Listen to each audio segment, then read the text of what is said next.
Bawat daliri ko ay may kanya-kanyang kakayahan.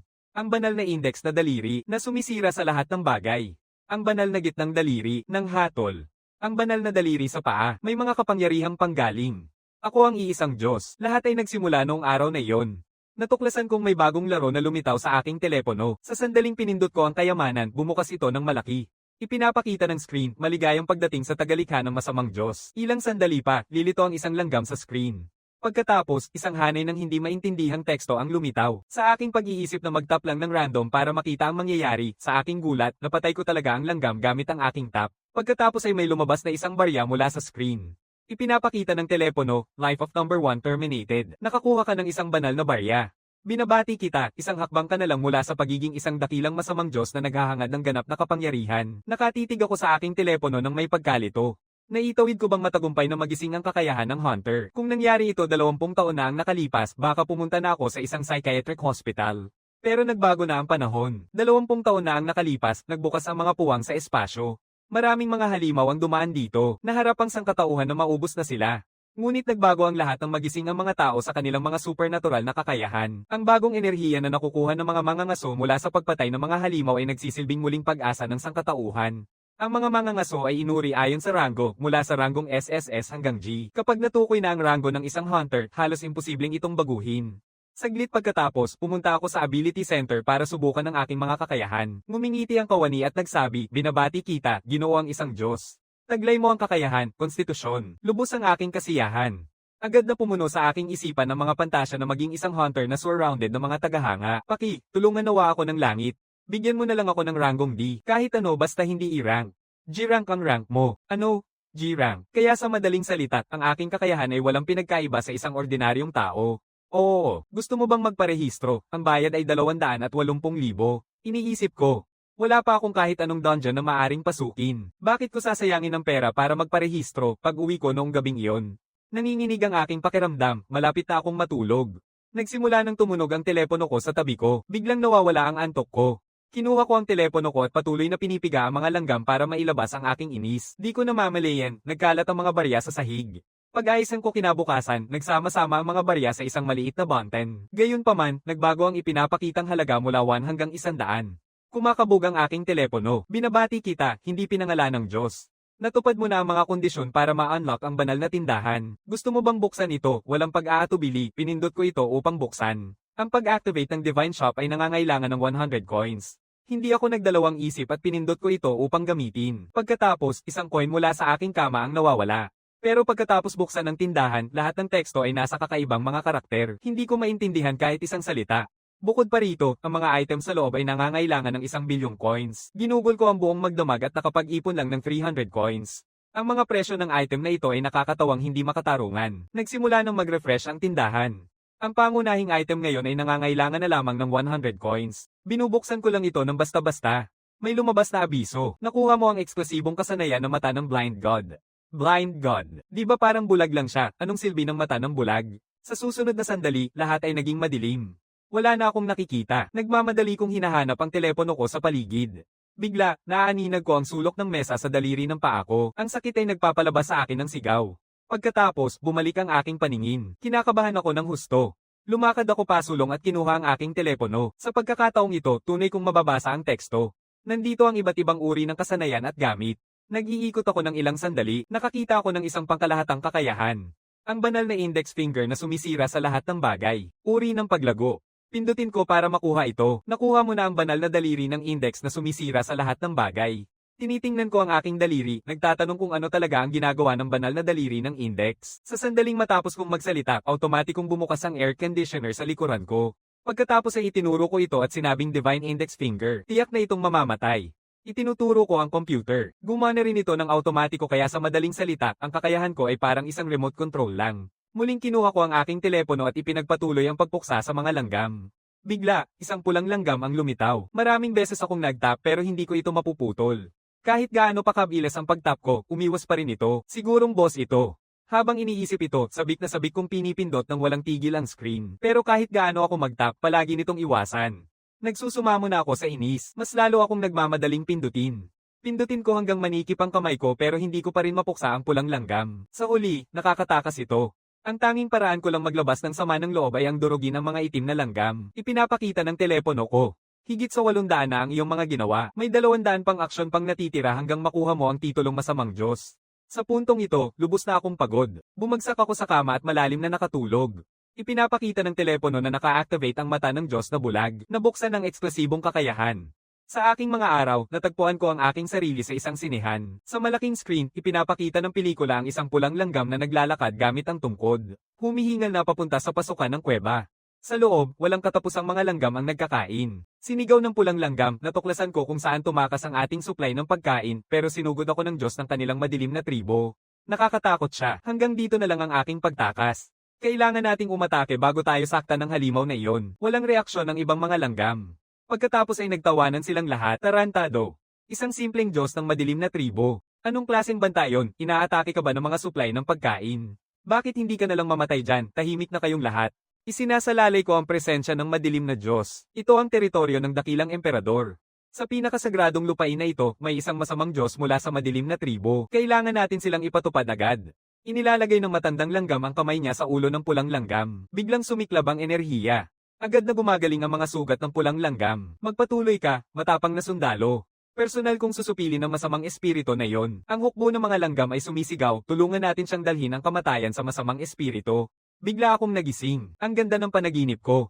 Nanaginip ba ako tungkol sa mga langgam? Muling umalingaw ang tawag ng telepono ko. Muling lumitaw ang pulang langgam. Lumalakas ang aking espiritu sa pakikipaglaban, handang durugin ito. Ngunit maraming pulang langgam ang lumitaw sa screen. Ang pulang langgam sa gitna ay sumisigaw, paghuhukom ng kalikasan sa malaking kasamaan. Isang asul na liwanag ang lumalabas mula sa telepono, may sugat na bumukas sa aking noo. Samantala, sa kabilang banda, umaatake ang hukbo ng mga langgam upang ipon ang kanilang enerhiya, hukom ng kalikasan sa malaking kasamaan. Upang mapagtagumpayan ng isang masamang Diyos na karapat-dapat tawaging pantas, nakakamit ka ng malaking kabutihan, tiyak na matutuwa ang kanyang kamahalan, ang emperador. Marahil ay magbabahagi siya ng ilang karne ng santo na dinala mula sa ekspedisyon. Sa susunod na sandali, bumababa ang pulang ilaw.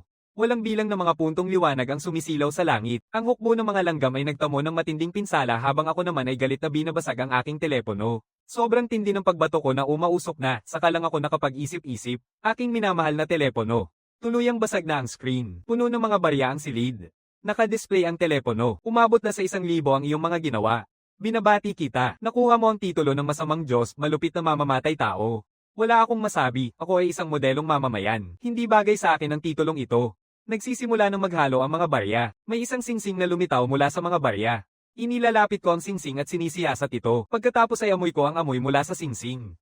Naramdaman kong sariwa ako at mas malinaw ang aking isipan. Nang may pag-aalinlangan, isinusuot ko ang singsing sa maliit na daliri ko. Agad na pumuno ang enerhiya sa buong katawan ko. Pakiramdam ko'y muling ipinanganak ang aking katawan.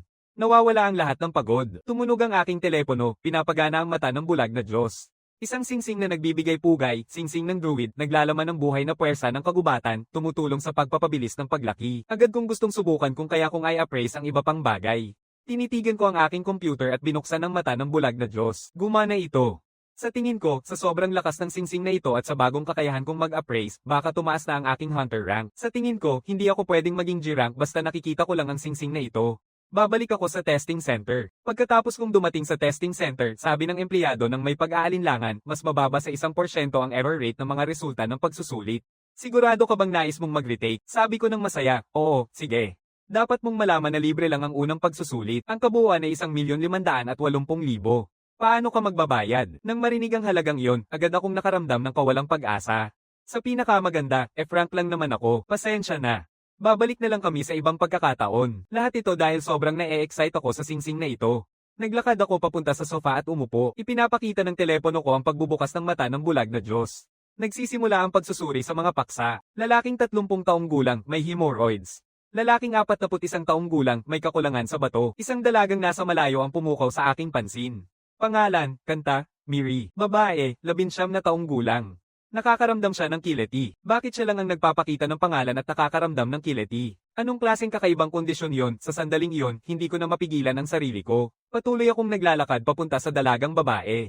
Lumalapit ako na parang nais siyang tapikin. Tapos, tanungin, pasensya na, nakararamdam ka ba ngayon ng pamamanhid? Tumingin sa akin ang dalagang babae nang may pagkasuklem.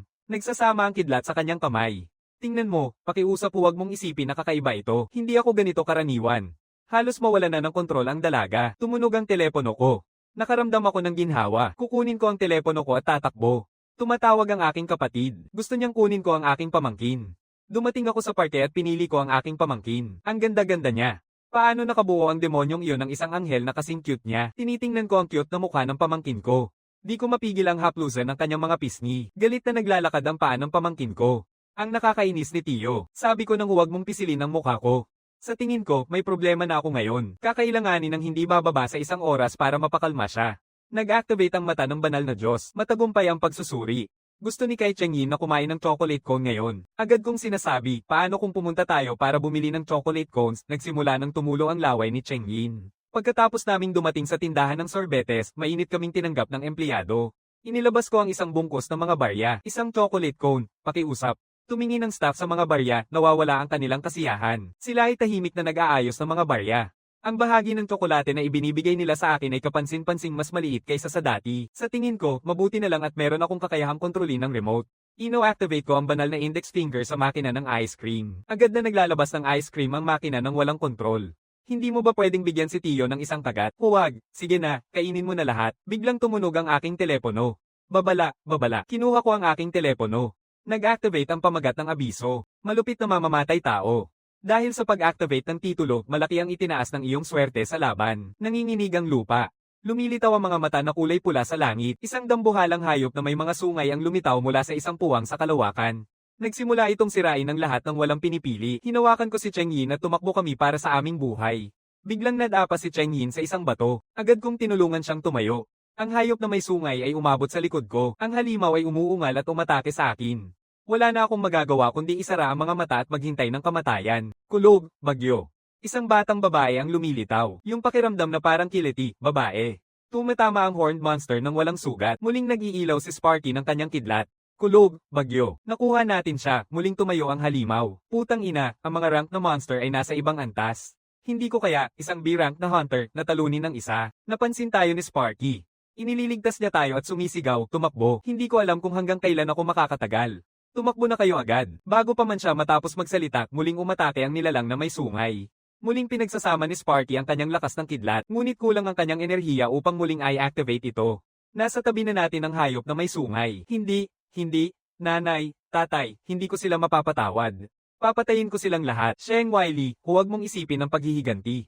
Tumigil ka na sa pagbibiro. Sabi ko, tumigil ka na sa pagbibiro. Biglang isang boses ang umalingaw sa isipan ni Sparky. Durugin ang lahat, banal na index na daliri. Biglang pumuno ang lakas sa kanyang katawan. Hindi pa niya nararamdaman ang ganitong napakalakas na lakas. Kulog, bagyo. Sa ilang sandali, napalibutan si Sparky ng mga tao. Ang B-rank na mangangaso, Thunder Emperor, ay napagtagumpayan ng isang A-rank na halimaw. Salamat, Thunder Emperor.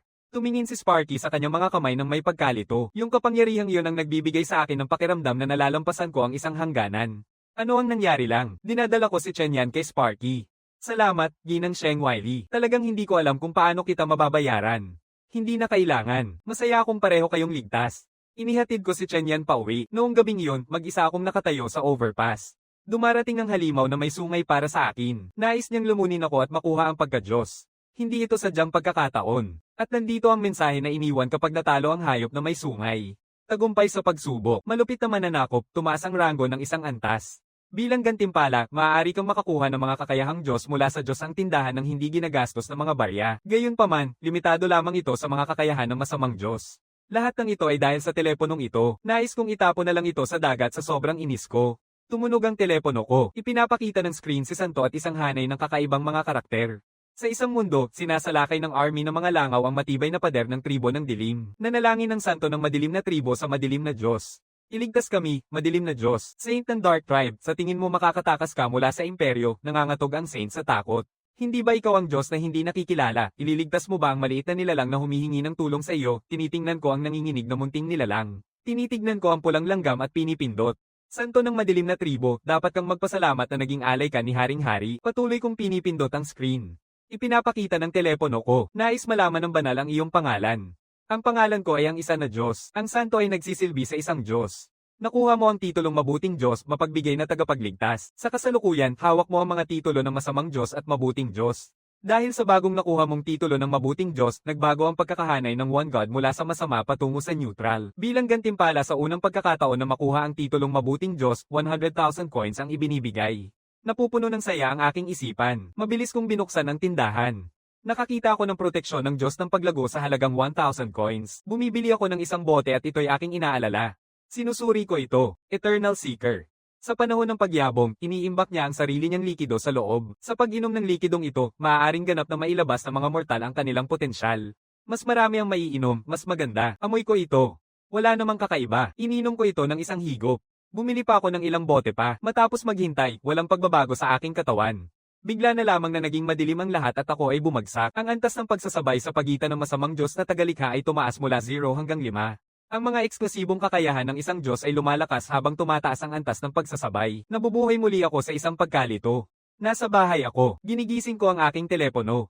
Ipinapakita nito, dahil sa tumaas na antas ng pagsasabay, na-upgrade ang arena ng laban ni Evil God Creator. Bigla, may nararamdaman akong bagay sa aking kamay. Tinitingnan ko ng mabuti. Puno ng langgam ang aking kama. Tumatalon ako mula sa kama at tumakbo papunta sa pinto. Natuklasan ko ng nakakatakot na hindi ito mabubuksan. Ang mga langgam ay bumubuka ng kanilang mga panga at nagsisimulang kumagat sa akin. Nagtatakbo ako ng pabulusok mula sa mga kagat. Tinitingnan ko ang bintana. Nasa ikatlong palapag lang ako. Kahit tumalon ako, dapat ay ayos lang. Pero tinamaan ng ulo ko ang salamin. Natatapon ako pabalik.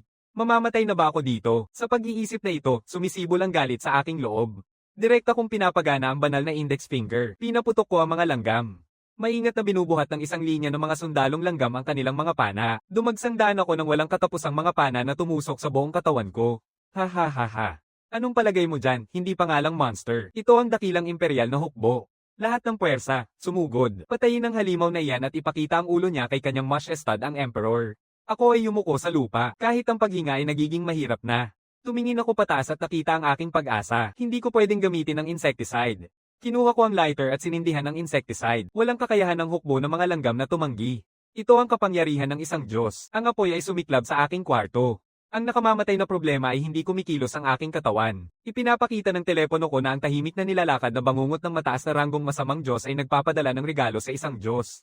Maaaring ay lock ng regalo mula sa mataas na ranggong masamang Diyos ang pagkakahanay ng Diyos sa kasamaan. Tatanggapin mo ba ang regalo? Pinindot ko ang pagtanggap ng walang pag-aatubili. Walang nangyayari.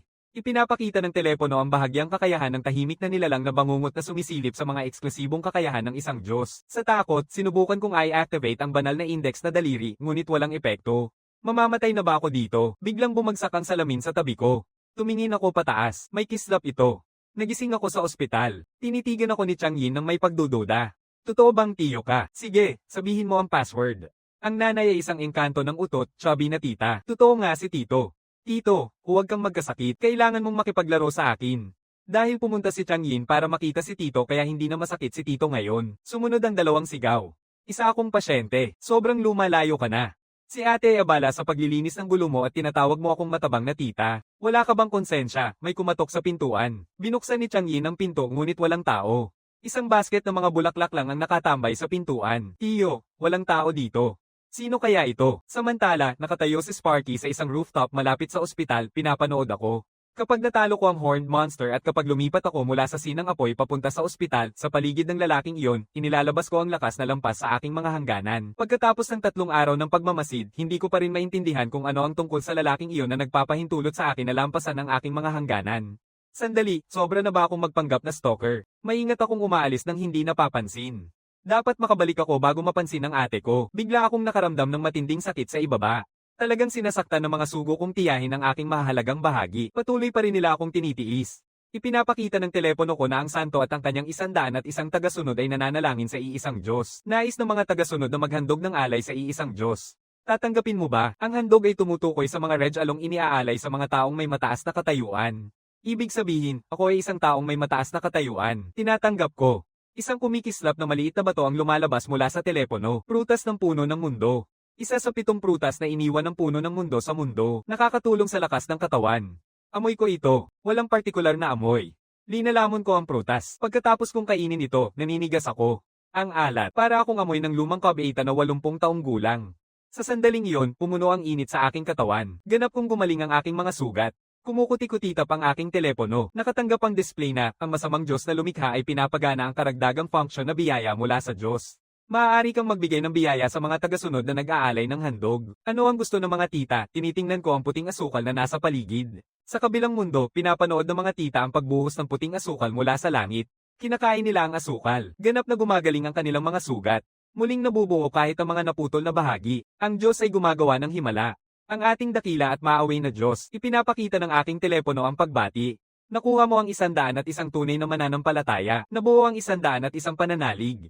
Ang simpleng puting asukal ang nagpapasaya sa kanila nito, medyo nakakatuwa sila. Saglit lang, nakarating na ako sa pamilihang pangalakal. Nakakita ako ng tindahan ng palitan ng mga gamit.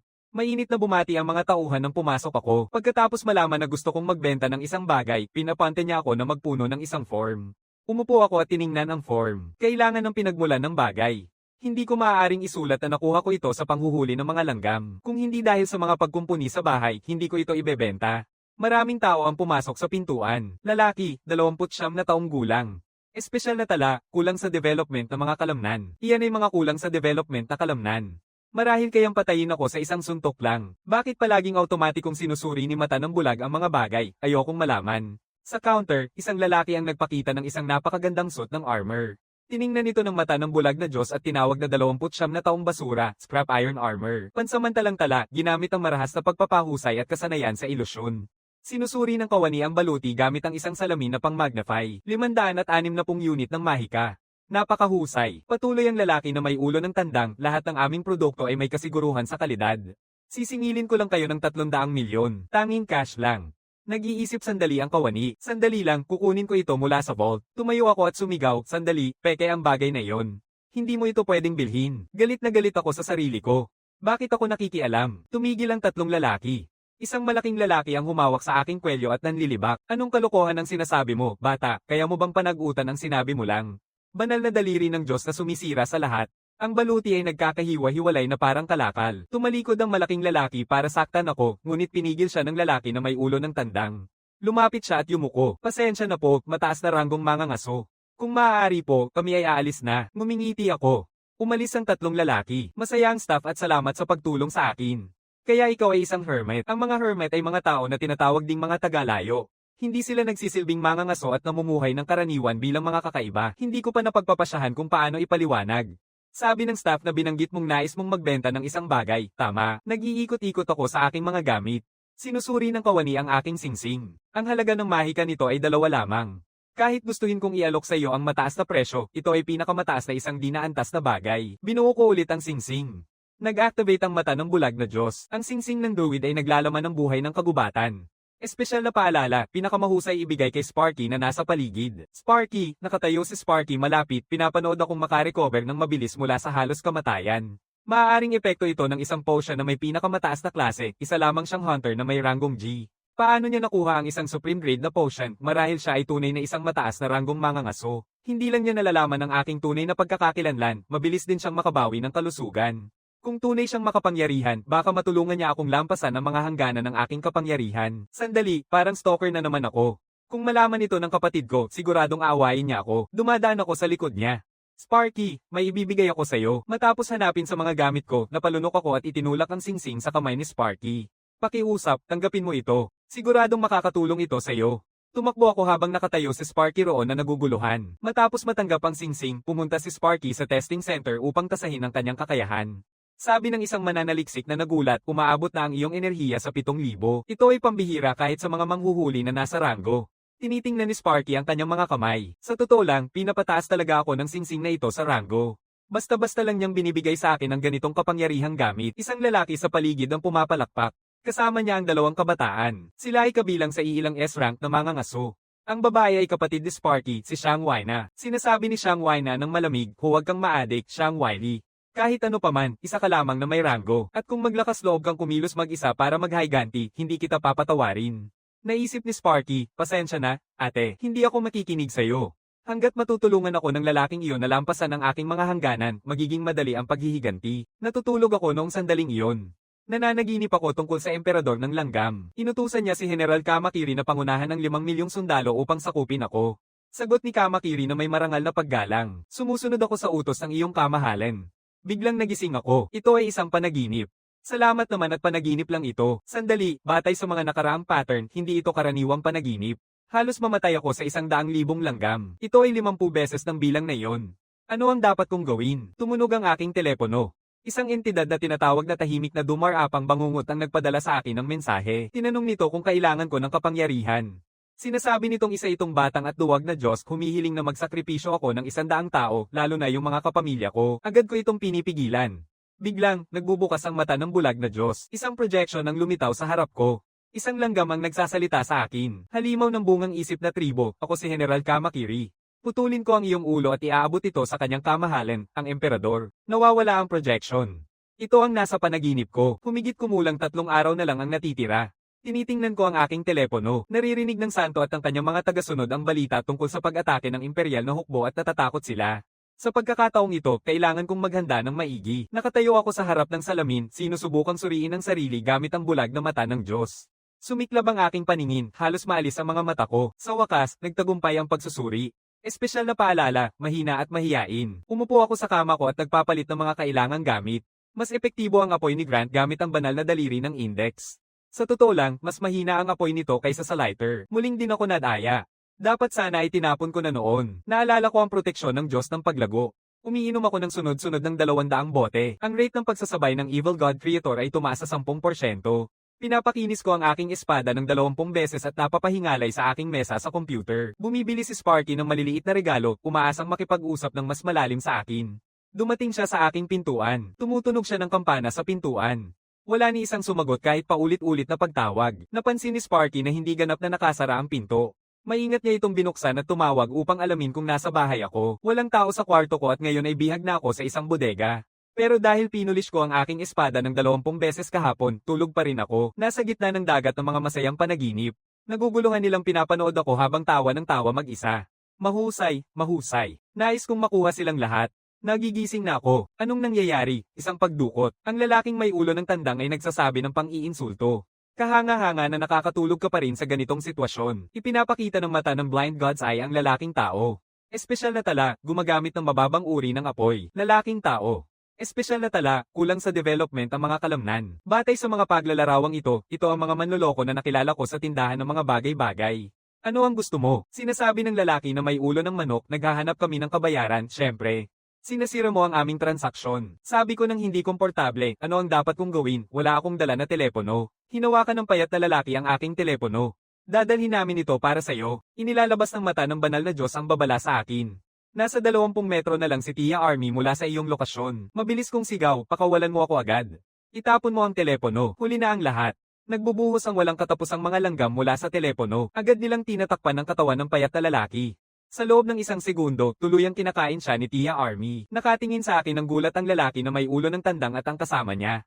Lumiko siya sa akin at sumumpa, marunong ka bang kontrolin ng mga insekto? Medyo kakaiba.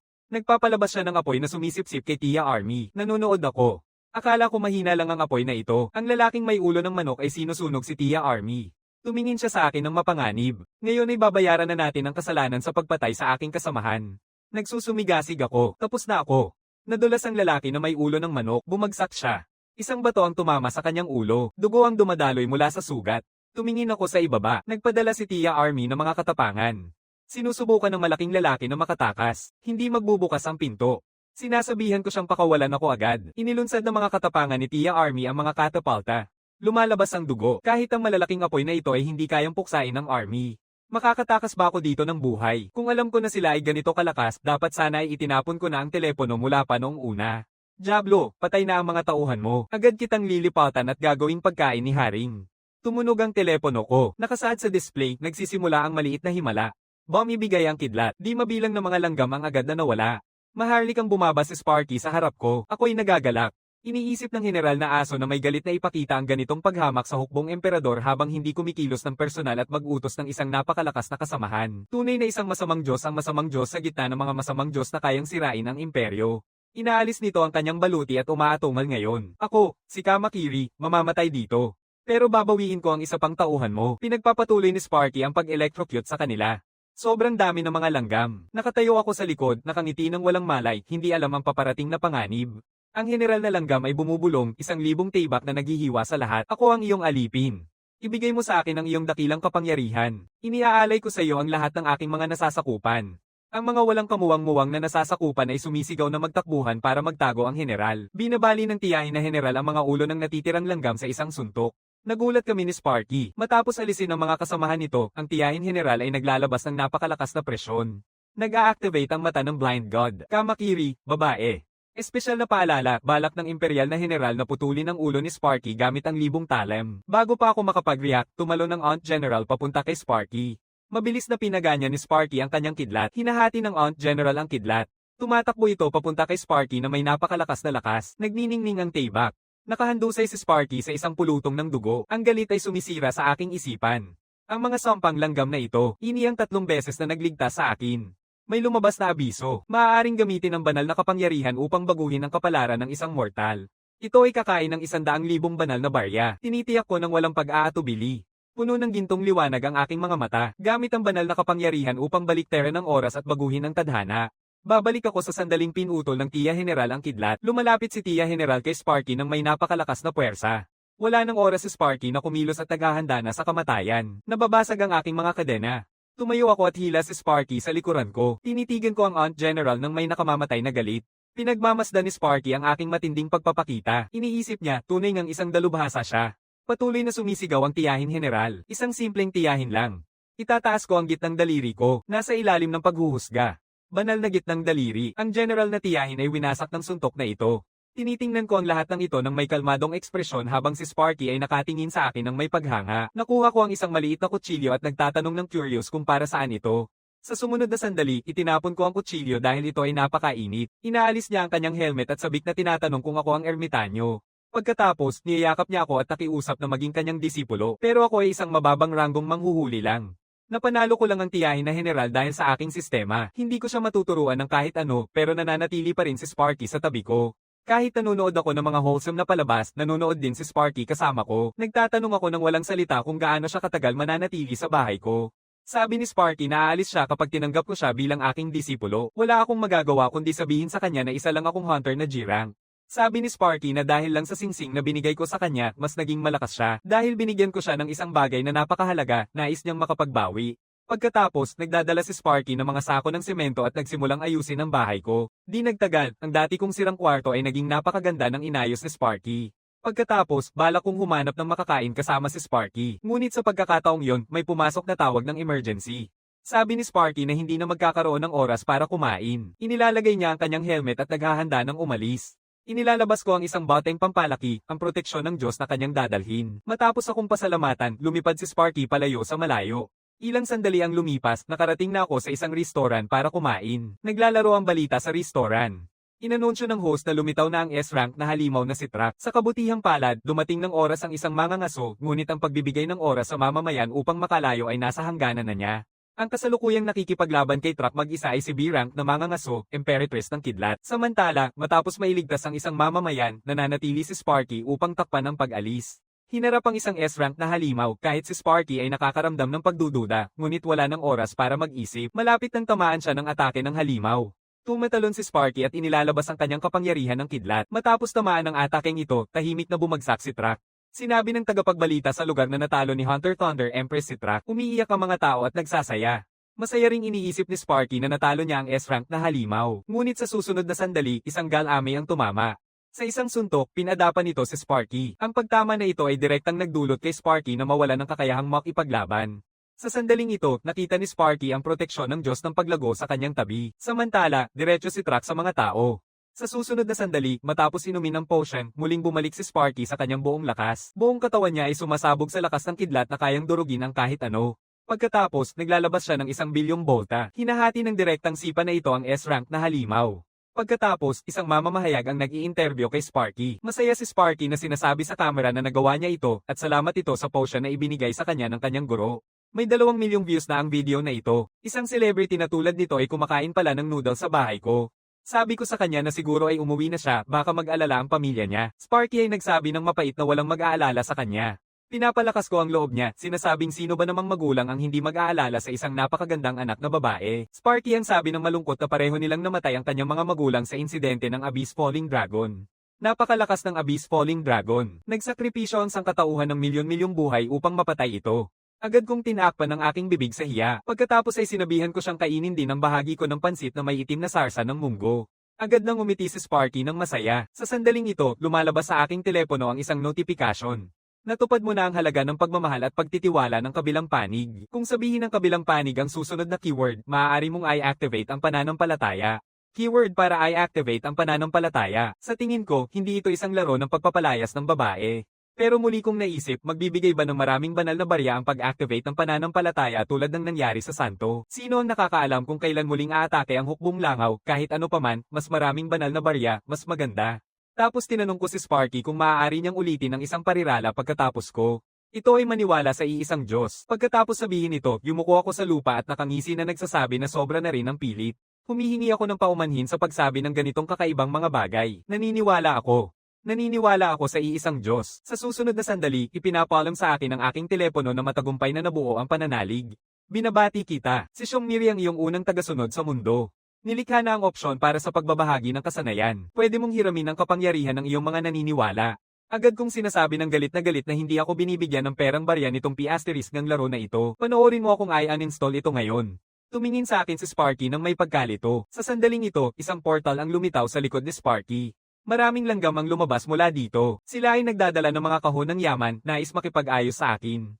Hindi nila alam, gusto kong subukan kung magagamit ko ang bagyong kidlat. Pagkatapos ay itinaas ko ang aking kamay at pinaganya ang pagbabahagi ng kasanayan. Sa susunod na sandali, tunay kong pinakawala ng bagyong kidlat. Biglang binasag ng malakas na enerhiya ang aking bubong. Ang pagbagsak na ito ay nagpasunog din sa delegasyon ng mga langgam hanggang sa maging abo. Sparky, tinitigan ako ng may sabik na ekspresyon. Turuan mo siya para magamit mo rin ang kidlat. Ang galing mo talaga. Samantala, gusto ko nang umiyak pero wala akong luha. Kakatapos lang ayusin ang bahay ko. Sa kabilang banda, sa mundo ng mga langgam, matapos malaman ng emperador ng langgam na winasak ko ang kanyang delegasyon, agad niyang pinadala ang lahat ng kanyang elite na puwersa sa galit, nangakong papatayin ako. Samantala, pinapanood ko si Sparky na tumatakbo. Di nagtagal, nakumpleto ni Sparky ang 100 na lap. Binigyan ko siya ng isang botelya ng panggagaling, proteksyon ng Diyos. Para sa akin, ito ay isang inumin lang pero epektibo ito kay Sparky. Dahil napagpasyahan kong kunin siyang disipulo ko, kailangan kong gumawa ng bagay para sa kanya pero ang maibibigay ko lang ay ang mga potion na ito. Ngayon, nagtatanong si Sparky kung ano ang susunod na gagawin. Sinasabi ko sa kanya na mag-squat muna siya. Pagkatapos, naisipan kong gamitin ang mata ng bulag na Diyos para suriin siya. Siguro maaari nitong sabihin sa akin kung paano magsanay. Kaya sinimulan kong suriin si Sparky. Ngunit sa susunod na sandali, iniabisuhan ako ng sistema na naabot ko na ang loob na isipan ng target. Pumupunta ako sa isang napakawalang lugar. Pagkatapos ay bigla akong napuno ng isang matinding liwanag.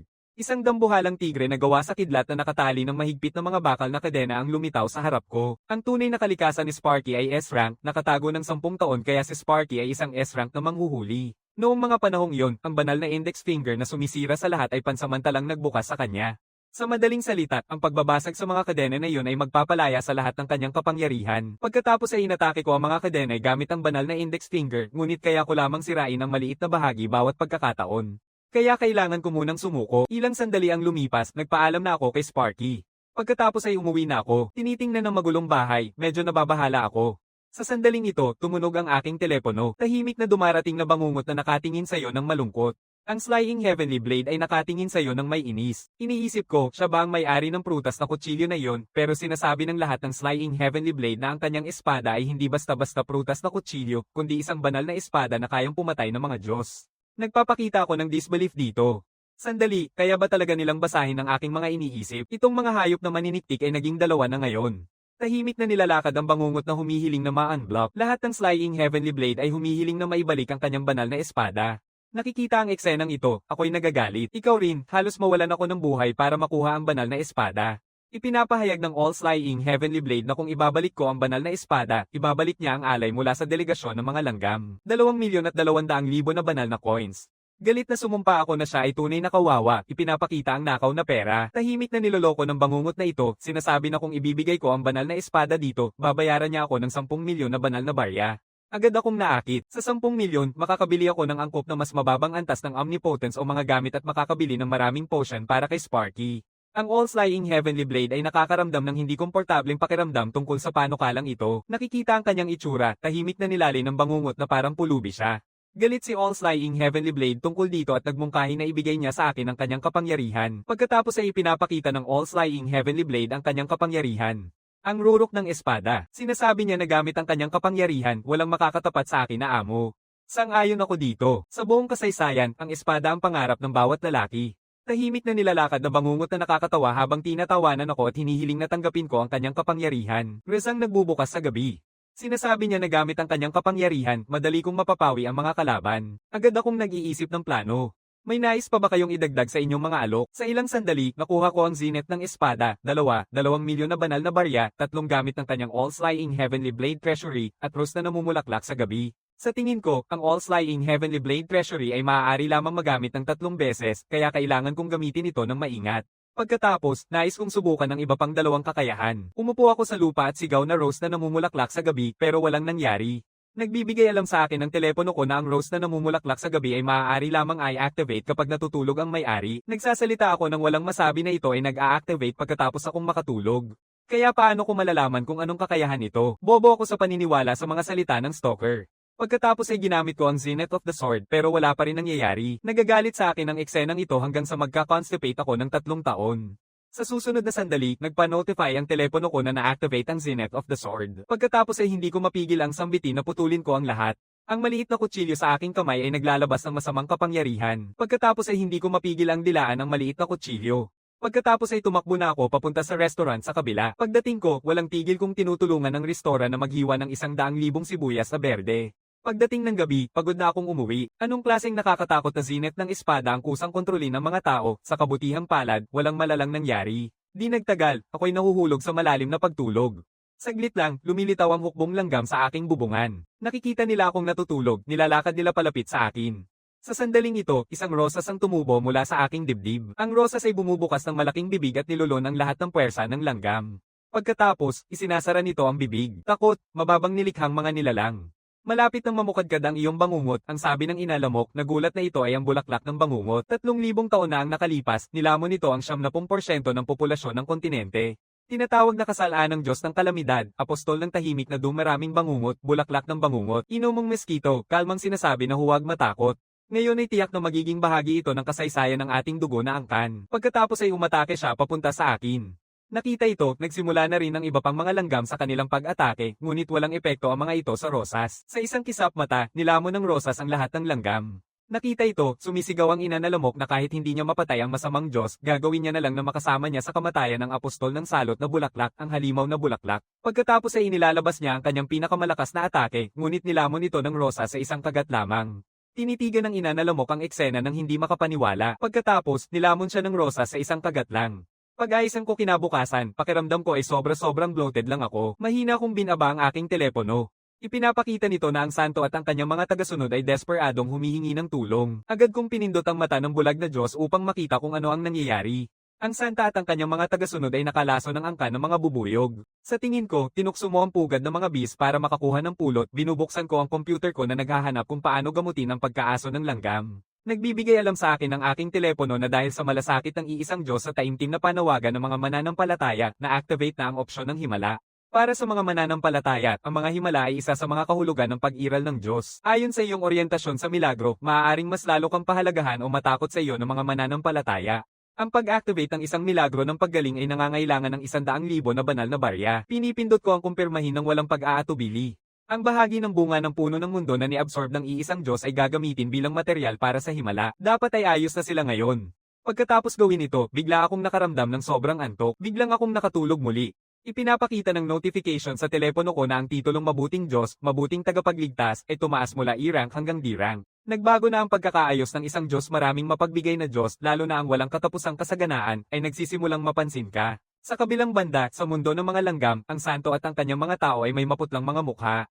Lahat sila ay nananalangin para sa isang himala. Sa susunod na sandali, bumaba ang isang patak ng ulan. Agad sumunod ang napakaraming patak at nalilinis ng ulan ang nakamamatay na lason sa mga langgam. Umakakayo ang santo at sumisigaw na muli siyang iniligtas ng isang Diyos. Ngayon, kailangang bayaran nila ang Diyos gamit ang pinakatapat na tiwala ng kanilang tribo. Gagawa sila ng mga handog upang isakripisyo sa Diyos.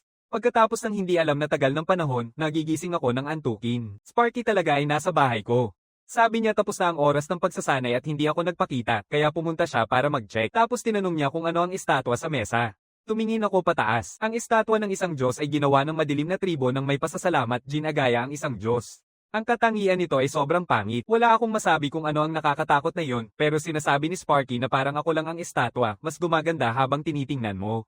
Tapos tinanong niya kung pwede ko bang kunin ang estatwa. Sinasabi ko sa kanya na gawin niya ang gusto niya. Pagkatapos paalisin si Sparky, naghahanda akong manood ng mga masayang palabas, pero pinapaalalahanan ako ng telepono ko na may sakit ang punla ng puno ng mundo at mamamatay ito sa loob ng 24 na oras. Agad kong inilalabas ang proteksyon ng Diyos ng paglago, pero hindi ito gumagana. Ang puno ng mundo ay ang bunga na nagpagaling sa akin noong ako'y nasugatan. Sa madaling salita, kung gagamutin ko ito, maibebenta ko ang bunga nito. Matagal na akong naghanap sa banal na tindahan at sa wakas ay nakakita ng isang bagay, mga luha ng walang katapusang kasaganaan. Tanging yaong mga kinikilala bilang mabubuting tao ng Diyosa ang maaaring gumamit nito. Kapag binili ko ito, magkakaroon ako ng quest. Ilang sandali ang lumipas, nasa kalye ako at nangongolekta ng mga sigarilyo para salvar a arvor do mundo na verdade preciso facer es tipo de kawisa. The pode procurer por ambam tempo, mina boa vontade so aumente m 1%. Kailangan ko pa ng 79% para makumpleto ang misyon. Biglang may boses na nagtatanong kung ano ang ginagawa ko sa teritoryo niya. Huminto ako para makita ang isang napakalakas na pulubi. Naisip ko na madalas daw maging sensitibo ang mga pulubi tungkol sa kanilang teritoryo. Mabilis kong inilabas ang isang dolyar at inabot ito sa kanya. Pero nang makita niya ito, galit na sumigaw ang pulubi na nagmamaliit ako na magbibigay ng donasyon kay Choi Gang-san. Choi Gang-san, naaalala ko na ngayon. Isa siyang S-rank na manghuhuli na nagsimula bilang isang tagalinis. Kinuha ni Choi Gang-san ang dollar at sinabing tatanggapin niya ito dahil ito ay aking katapatan. Tumingin ako sa aking telepono nang naguguluhan, iniisip na malinaw naman na nagbigay ako ng tulong sa isang tao. Kaya bakit hindi pa tumaas ang aking kabutihan, tinitigan ko si Choi Gang-san na umiinom ng alak. Sa totoo lang, nagbigay ako ng donasyon sa ganitong lasinggero. Hindi na nakapagtataka na hindi tumaas ang aking kabutihang loob. Nagsasabi ako ng hindi masaya. Agad na sumigaw si Lolo at si Choi Gang-san ng galit na nagtatanong kung bakit ko siya tinawag na Lolo. Agad kong kinuha ang isang plastic na bag at tahimik na sinabing ilagay dito ang bote, ako na ang bahala. Tinawag ko siyang kuya. Nang marinig niya akong tawaging kuya, agad nang umiti si Choi Gang-san ng masaya. Bigla namang may alarma na umalingaw-ngaw sa malayo. May isang halimaw na lumitaw. Agad kong naisip ang tumakbo palayo, ngunit mabilis na niyakap ako ni Choi Gang-san. Pagkatapos ay isang hampas lang, siya ay lumipad. Pagkatapos makarecover, tinitingnan ko ang ibaba. Halos mamatay sa takot sa mismong lugar. Di nagtagal, nilipad namin papunta sa isang pabrika. Samantala, nawalan na ako ng malay. Nang bumaba si Choi Gang-san sa pagkakahawak niya, bumagsak ako sa lupa. Sa harap namin ay isang dambuhalang halimaw na palaka. Sinasabi ni Choi Gang-san na ang merienda ngayong gabi ay mga hita ng palaka. Pagkatapos nitong sabihin, tumakbo siya papunta sa palaka. Sa sandaling ito, iniulat ng aking sistema na nakakita ito ng banta ng pagpatay na nagbabanta sa may-ari ng kapangyarihan. Pagkatapos, lumalabas mula sa aking katawan ang bulaklak ng bangungot. Ang bulaklak ng bangungot ay bumubukas ng malaki nitong bibig at kumakagat sa parehong halimaw na palaka at kay Choi Gang-san. Sa isang iglap, nilulo nito silang dalawa sa isang kagat. Samantala, sa aking mga araw, nakarating ako sa isang kagubatan. Tumayo ako ngunit nadiskubre ko na may nakatayo sa harap ko na nakasuot ng puting damit. Tumayo ako at nanghihina kong tanong kung nasaan ito. Inalis ng taong iyon ang kanilang sombrero at sinabi na nakabalik na ako, aking dakila at maaway na Diyos. Habang nakabigti, biglang sumulpot ang mga bitak sa aking paningin. Pagkatapos ay bumalik ako sa katotohanan. Agad kong nakikita si Choi Gang-san na nakahandusay sa lupa na balot ng dumi. Niyakap niya ang kanyang ina, nagsasabing natatakot siya dahil isang dambuhalang bulaklak ang kumain sa kanya. Sana all, bakit ang baho, nahulog kaya siya sa kubo? Pagkatapos ay nire-report ng telepono ko na natalo ko ang masasamang tauhan ng Diyos, nakatulong sa kapayapaan ng mundo, at nalampasan ko na ang misyon ng kabutihang loob. Bilang gantimpala, binibigyan ka ng kamanghamanghang bagay na luha ng walang hanggang kasaganaan. Nag-activate ang epekto ng luha para gamutin ang may sakit na punla ng puno ng mundo. Agad akong napuno ng kasiyahan. Maaaring kong ibenta ang bunga ng puno ng mundo at yumaman. Binabati kita sa matagumpay na pagpapanumbalik ng puno ng mundo. Naitayo mo ang pundasyon para sa muling pagbuhay ng mga madilim na tribo. Bilang pasasalamat, nag-alok ang mga kasapi ng madilim na tribo ng isang estatwa ng isang Diyos. Pagkatapos ipadala si Choi Gang-san sa ospital, umuwi ako. Nakatingin sa estatwa sa mesa, hindi ako makapagsalita. Bakit parang ako itong bagay na ito? Nagpapadala ng notification ng telepono ko na dahil kamukha ko ang estatwa, tumaas ang antas ng pakikiramay ko sa mga langgam sa mundo ng masamang Diyos na lumikha hanggang 10%. Sa sandaling ito, may lumabas na mensahe sa aking telepono, ang ating dakila at maaway na isang Diyos. Tinitigan ko ang aking telepono, hindi inakalang makikipag-ugnayan ako noon sa mga langgam. Pagkatapos ay lumabas ang isa pang mensahe na nananawagan sa akin na iligtas ang kanilang mahihirap na kasapi ng tribo, ang mga namamatay na kasapi ng madilim na tribo. Espesyal na sitwasyon na inatake ng mga mahiwagang hayop. Tinitingnan ko ang mga langgam na nakahiga sa lupa. Agad kong sigaw ng galit at nagtatanong kung sino ang gumawa nito. Dalhin mo ako para hanapin ang mga mahiwagang hayop na iyon. Sila ay aking durugin gamit ang aking sariling mga kamay. Pagkatapos marinig ang aking salita, agad na umiyak ang mga langgam ng emosyon. Pagkatapos ay sinabihan ko silang magpakita ng daan. Marahil dahil sila ay mga langgam, napakabagal nilang kumilos. Sa huli, huminto ang mga langgam at nagulat na nakatingin sa unahan. Agad akong nag-shoot ng tingin sa aking telepono para makita kung ano ang nangyayari. Nang malinaw kong makita, napasinghap ako. Sa totoo lang, isang masikip na pulutong na mga ipis. Nilikhang hayop na ipis ang mga ipis na tinawag. Ang espesyal na katangian ay dumadoble bawat oras. Agad akong humarap at tumakbo ng buong bilis. Ang mga langgam na nangunguna ay nagpanik din sa harap ng mga pako, desperadong makaligtas. Ngunit sinasabi ng banal na dalaga na huwag magpanik. Itinuturo niya sa likod nila at sumisigaw na ang iisang Diyos na nagpoprotekta sa tribo ay laging kasama nila.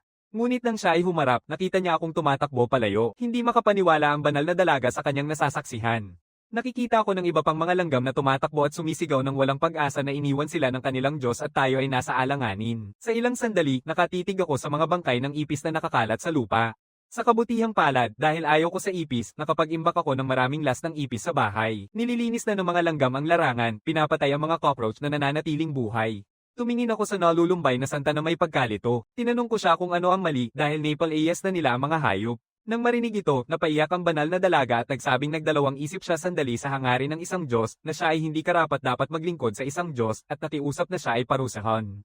Malapit na akong aluin siya nang lumitaw ang notification sa aking telepono na nagsasabing natupad ko na ang mga kondisyon para makabuo ng isang eksklusibong banal na kapangyarihan. Banal na daliri ng pagpaparami ng Diyos. Agad kong pinindot upang makuha ito. Tinitingnan ng sobrang dramatikong paglalarawan, kasing kapritsyo ng dati ang kartihan nito. Habang nakahanda na akong subukan ng kakayahan na ito, nagpadala ng mensahe ang aking online date na gustong magkita ng personal. Ngunit nang dumating ako sa lugar, nadiskubre kong lalaki pala siya. Hindi ako makapagsalita. Nagpa siya akong magpakasaya sa pagkain at pagkatapos ay tumakas.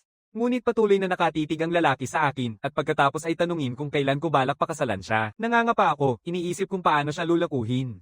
Nang makita niya ito, binato ng lalaki ang mesa at galit na tinawag akong walang hiya, tinatanong kung hindi niya talaga balak pakasalan ako. Habang papalapit na akong magpakalma sa kanya, tumunog ang telepono ko. Ipinapakita sa screen na may isang grupo ng mga hayop na umaatake sa madilim na tribo, nagtatanong kung gusto kong paramihin ang mga langgam ng madilim na tribo para mapalaya sila. Agad kong pinili ang multiply.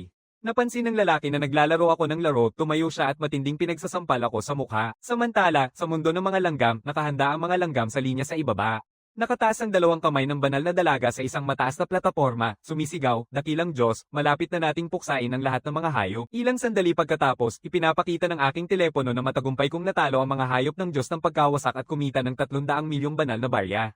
Sa sandaling iyon, naglalakad mag-isa ako sa kalye. Matapos ang isang laban, matagumpay kong naipagtanggol ang aking dangal. Ipinapalam sa akin ng aking telepono na ang walang katapusang kasaganaan ay nag-alok na suportahan ako bilang isang espesyal na gantimpala sa aking ranggo bilang mabuting tagapagligtas. Ang isang Diyos ay maaaring piliin ng malaya ang anumang kakayahan na walang gastos dahil sa walang katapusang kasaganaan. Sa ganitong kaso, pipiliin ko ang pinakamahal na opsyon. Pinipili ko ang paglikha ng langit at lupa, isang eksklusibong kapangyarihang Diyos ng supermoon na may halagang isang sinusundan ng 100,000 zero. Gayunpaman, ininotify ako ng telepono na ang iisang Diyos ay malayo pang matugunan ang mga kinakailangan upang magamit ang paglikha ng langit at lupa upang umangkop sa antas ng iisang Diyos. Paglikha ng langit at lupa ay bahagyang naayos na at ngayon ay naging isang beses na paggamit ng peke na paglikha ng langit at lupa. Nagkakaroon ng ilang pagbabago sa mundo. Noong gabing iyon, lahat ay nakatitig sa langit ng may gulat. Isang ikalawang buwan ang lumitaw sa tabi ng orihinal na buwan. Dahil umiinom ako ng maraming murang alak, nawawala ang malay ko agad pagkatapos piliin ang pagpipilian. Kinabukasan, may masakit na ulo, nakaupo ako sa mga hakbang habang tinuturuan si Sparky. Tapos na si Sparky ng 500 na ulit sa loob lamang ng 5 minuto. Sinabihan ko siyang gawin ng plank pagkatapos para makapasok muli sa isipan ni Sparky. Sinasabihan ko si Sparky na huwag gumalaw, pagkatapos ay pinapagana ko ang mata ng bulag na Diyos sa kanya. Muling pumasok ako sa loob ng isipan ni Sparky. Ngayon ay bumaba na ang depensa ng Lightning Tiger laban sa akin. Pagkatapos ay ginamit ko ang banal na hintuturo upang putulin ang mga kadena. Bagamat marami pang mga kadena ang natitira, nakalaya na ako sa ilang mga ito. Mahigpit na niyayakap ng Lightning Tiger ang aking mukha. Pagkatapos lumabas, sinabihan ko si Sparky na subukan kung may pagbabago at hindi nakaka-disappoint ang resulta. Masaya nitong sinabi na epektibo ang pagsasanay. Pagkatapos, si Sparky ay tatakbo ng isa pang 200 na ikot para tapusin habang ang aking telepono ay nagpadala ng notification. Gusto ng Saintes na bigyan ko siya ng pangalan. Sa pag-iisip, mas maganda na may pangalan siya kaysa tawagin lang siyang santo. Mula ngayon, tatawagin ka ng Little White. Nang marinig ang pangalang ito, napaluha ang banal na dalaga sa tuwa. Ang ibang mga anay ay humihiling din na bigyan ko sila ng mga pangalan pero kung gagawin ko ito sa daang anay, aabutin ng napakahaba kaya tinatawag ko na lang sila bilang 1, 2, 3, at iba pa. Ilang sandali pagkatapos, umuwi na ako. Binabalaan ako ng telepono ko na ang tribo ng mga anay ay naging tribo ng Yemi dahil sa mga pangalang ibinigay ng isang Diyos at sa karanasan mula sa pangangaso ng mga hayop. Sila ay sobrang kaakit-akit dahil nag-evolve na ang tribo ng Yemi, tumaas ang antas ng isang Diyos sa dalawa. Ang pagtaas ng antas ay nagpasimula ng muling pagsibol ng sibilisasyon. Sa pamamagitan ng aking mga manipulasyon, tinutulungan ko ang mga langgam na magtatag ng mga pader, lugar ng pagsasanay, at lupang pang-agrikultura. Malakas na ipinahayag ni Saintess Little White na tinatanong ang lahat kung nakikita nila ang himala na ginawa ng isang Diyos at tinatawag silang sambahin ang dakilang Diyos ng sabay-sabay. Palagi kong nakikita na nakakatuwa ang mga maliliit na langgam na ito. Pagkatapos ay pinili ko ang ikatlong opsyon na may tanong na marka. Hindi inaasahan, isang tore na puno ng masamang enerhiya ang lumitaw. Torre de los Guerreros. Solo aquellos con gran valentía wife pueden desafiar este torre. Talaang espesyal ang nagsasabi na isang sa 10,000 ang tsansang makaligtas ng mga susubok. Nagsimula ang takot sa tribo ng mga langgam nang makita ang Tower of Warriors. Nakikita ito, tanging mapuputol ko ang mga pader upang harangin ang pasukan ng tore. Pagkatapos, pinapayuhan ko silang huwag nang pumasok sa tore dahil sa sobrang pagkamausisa. Sa maraming langgam, isang langgam ang nakatitig sa sarili nitong mga kamay. Naalala nito ang mga nakakatakot na sitwasyon nang humarap ang tribo sa panganib, iniisip na kung sana'y mas lumakas pa ito, maaari nitong maprotektahan ang tribo. Nakatitig ito sa tore at nagpapasya ng isang tiyak na hakbang. Samantala, sa imperyo ng langgam, galit na galit ang emperador ng langgam sa isang langgam dahil kahit ang kanyang hukbo ng langgam ay nabigo akong puksain, ang madilim na Diyos ng madilim na tribo. Inilalabas ng emperador ng langgam ang kanyang kaliwang kamay at pinatay ang ipis sa isang hampas lang. Pagkatapos ay sumigaw siya ng galit tungkol sa mga walang kwentang insekto, nagtatanong kung kailangan siya pa ang mag-asikaso ng mag-isa. Sa sandaling ito, isang boses ang nagsalita. Pakiusap, pakalmayan ng iyong galit, iyong mahal na hari. Pagkatapos ay lumapit ang espiritu ng gagamba sa emperador ng anay. Pakiusap, iwanan na lang ang mga bagay sa mundo sa akin. Maharlika, kailangan mo lang maghanda para sa pag-akyat sa banal na kaharian. Ang mga insekto ng madilim na tribo at ang masamang Diyos na kanilang sinasamba ay tuluyang aalisin ko, kahit pa mawalan ako ng buhay. Ito ang hari sa mga lamok. Isang kagat lang ay makakain ng zombie hanggang sa huling patak. Sa sandaling ito, katatapos lang nitong ubusin ang dugo ng isang zombie. Isang pigira ang lumalapit mula sa malayo. Ito ang espiritu ng gagamba.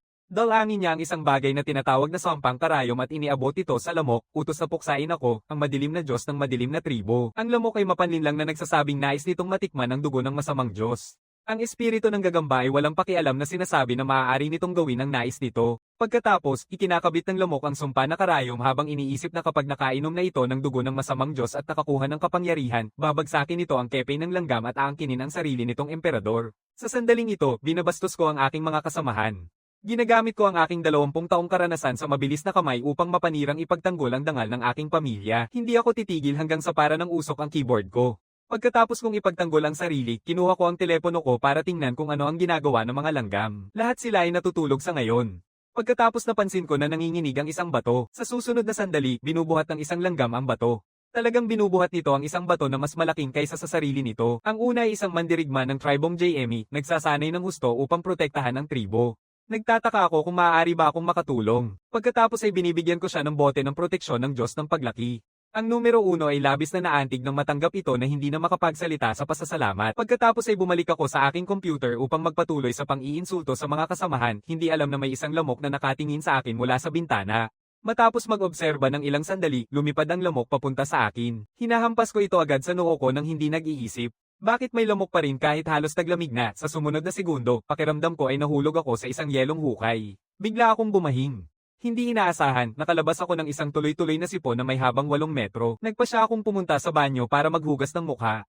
Sa harap ng salamin, nadiskubre kong may demonyong marka na lumitaw sa aking noo. Ang mata ng bulag kong Diyos ang nagsasabi sa akin na ito ang marka ng masamang tagapagdala ng plaga na nagbubunsod ng nakakatakot na sumpa. Ano ito? Kailangan ko pa ring ipaglaban ang dangal ng aking mga magulang sa laro. Wala nang panahon para mag-isip. Sumusunod ang sumpa ng lagnat, kasunod ang sumpa ng pananakit ng kalamnan at sumpa ng anemia. Mabilis kong nililibot ang banal na tindahan. Nahanap ko ang tableta ni Wata. Nang i-click ko ito para bilhin, may lumabas na abiso ng misyon. Agad akong nagpasya ng walang pag-asa na pumunta mismo sa ospital. Samantala, sa ospital, isang lalaki ang palihim na nagmamasid sa paligid. Siya ay tagasunod ng isang masamang Diyos. Napaniwala siya na maniwala lamang sa masamang Diyos. Ang kanyang layunin sa ospital ay magsagawa ng isang suicide attack upang mag-alay ng sakripisyo sa masamang Diyos. Sa kabilang banda, sa wakas ay nakarating na ako sa ospital. Sa sandaling ito, tanging makalakad lang ako sa lupa at malinaw na ang aking nakakatawang misyon ay hindi talaga para sa akin upang mabuhay. Kinakailangan ng misyon na iligtas ko ang 100 tao ng buong puso. Mas mabuti pang mamatay na lang ako. Sa lobby ng ospital, hawak ng tagasunod ng masamang Diyos ang isang nurse na bihag, may dalang detonator, pinagbabantaan ng lahat na huwag gagalaw. Nakatapat niya si Sparky, handa ng kumilos. Tumingin ako sa eksenang ito ng naguguluhan. Nakikita ng tagasunod ng masamang Diyos ang demonyong marka sa aking noo at akala niya ay kasabwat ko siya. Mabilis siyang sumigaw sa akin na tulungan siya. Magbibigay tayo ng mga sakripisyo ng magkasama para sa pagbaba ng Diyos ng pagkawasak. Nang marinig ito, galit na sumigaw si Sparky, tinatanong kung anong kalokohan ang sinasabi ng atake, at sinasabi na mali ang taong ito dahil iyon ang kanyang guro. Sinasabi ng kalbo na simbolo nila ang bungo sa noo ko. Malinaw kong nararamdaman ng masamang aura. Malinaw na siyang isang pinagkakatiwalaang ahente na ipinadala ni Ginoong John. Tinitingnan ko siya at pinapagana ang mata ng Diyos na bulag, matagumpay na nababasa ang kanyang mga alaala. Sa kanyang mga alaala, iniutos siya ng isang lalaking may lobo na buhok na pasanin ang takot ng mga sakripisyo, pagkatapos ay puksain sila. Para sa pagbaba ng Diyos ng pagkawasak, mag-alay pa ng mas maraming sakripisyo sa nilalang na iyon. Matapos basahin ang kanyang mga alaala, napagtanto ko kung gaano kalala ang sitwasyon. Sa sandaling ito, galit na sumisigaw ang kalbo para sa Diyos ng pagkawasak. Malapit na niyang pindutin ang detonator. Nakita ito, agad kong itinuro ang aking hintuturo, ang makapangyarihang hintuturo ng Diyos na nakakapawi. Sa parehong oras, naipit na ng pindutan ang walang buhok na lalaki. Pagod na pagod, sigaw ko kay Sparky na ngayon na ang tamang pagkakataon. Ang walang buhok na lalaki ay nakatitig ng walang paniniwala sa detonator. Hindi nangyari ang pagsabog. Sa sumunod na segundo, nakakatakot na ekspresyon ang nasa mukha ng walang buhok na lalaki. Ang kidlat ni Sparky ay tumama ng walang awa. Na-electrocute ang walang buhok na lalaki at nawalan siya ng kontrol sa kanyang mga galaw sa lugar. Ako ay nakahandusay na sa lupa, walang malay. Bago mawala ng malay, umalingaw sa aking isipan ng isang tinig, pinapagana ang sumpa ng necrosis. Sa pagkalito, nakarating ako sa isang malawak na walang laman na espasyo. Matagal na akong naglakad dito nang biglang may isang boses na nagsalita. Bagong silang na Diyos ng sanggol, pinilit mo akong kumilos ng personal. Ipaparanas ko sa iyo ang walang katapusang takot sa kamatayan at paghihirap. Sa susunod na sandali, ilang demonyo na ilang daang talampakan ng taas ang lilito sa harap ko. Habang nakatayo akong nakabibingi, isang bulaklak ng bangungot ang lumitaw sa likod ng mga halimaw na iyon. Kinain ito ng buo ang dati mayabang na mga halimaw sa isang kagat. Tapos na ang misyon. Binabati kita sa paglabag sa mga kinakailangan para sa misyon na iligtas ang iba kung gusto mong mabuhay. Ang may-ari ng aklat panggamot ay labis na natuwa sa iyong kabutihang loob. Nakuha mo ang pil ni Wata. Nagising ako ng nakalutang, may nararamdaman akong bagay sa bibig ko. Nagmamastisa ako ng kusa. Sa susunod na sandali, ganap na gumaling ang lahat ng aking pisikal na karamdaman. Bilang dagdag na gantimpala, ang bahagi ng banal na kapangyarihan ng nilalang na iyon ay sasama sa iyong katawan. Si Sparky ay napapalibutan ng mga tao na humihingi ng autograpo. Ginagamit ko ang kaguluhan para makatakas sa lugar. Sa bahay, nakahiga ako ng comfortable sa aking kama, namamangha sa bisa ng tableta ni Wata. Pagkatapos ay nagpa-notify ang aking telepono. Nombong isa ay nananawagan sa tulong ng isang Diyos. Ipinapakita ng telepono ang mensahe, isang Diyos, pasensya na po sa abala. Pwede mo bang ibigay sa akin ang higit pang gamot na ibinigay mo sa akin dati? Agad akong tumayo at nagtatanong kung ano ang nangyari.